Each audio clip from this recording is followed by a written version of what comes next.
do I start today's post-match review? It's just simply unbelievable. Welcome to Come On Spurs TV. With me tonight, I've got a cigar-smoking fireman there. Folabi is on. Also, we have Chuma with us today. And we have a new guest with us today as well, the Yamoto Show. Did you welcome up, Rod? And Ben. Good evening, everybody. What a match. Hi. What a match. Where do we even start? Let's just start by saying, if you haven't been on here before, go on, subscribe, share with your partners, your relatives, your friends. Let them know about Come On Spurs TV. Comment, leave a message. And if you're joining us for the first time, let us know where you're calling from. Where do we start? So, lineups. I thought for the start that, look, he went with the same team that we played the first match against Southampton. And that was a bit of a surprise for me. I just thought, okay, maybe he would have brought on Perisic earlier on, or perhaps Bissouma and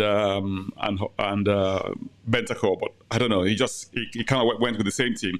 And we had a kind of bright start. What do you think, Deji? Let's give you a first shot, Deji. Come on. A bright start-ish, the first 15 minutes, and then after that, they were all over us. I think the reason, I think Conte has explained that he felt all along that to the extent that these guys had done well towards the end of last season, he was going to stick with them until he needed to make a change. And I believe that's what happened later in the game.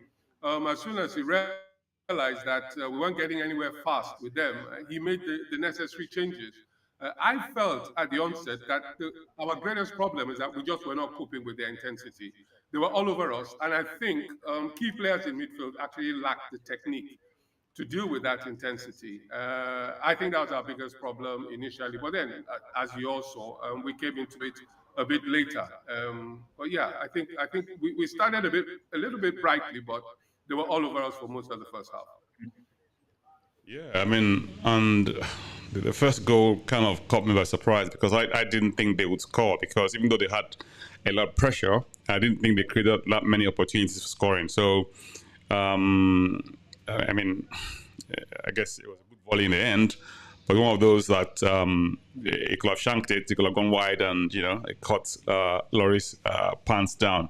And the other thing was that no one was on him. I think Emerson was meant to have been closer, but he just sort of let him a little bit. I mean, I'm not trying to point any fingers at anyone as such now, but I mean, if you look at the play and you had a repeat of it, you would see that he had plenty of room to take the shots, and no one put him off.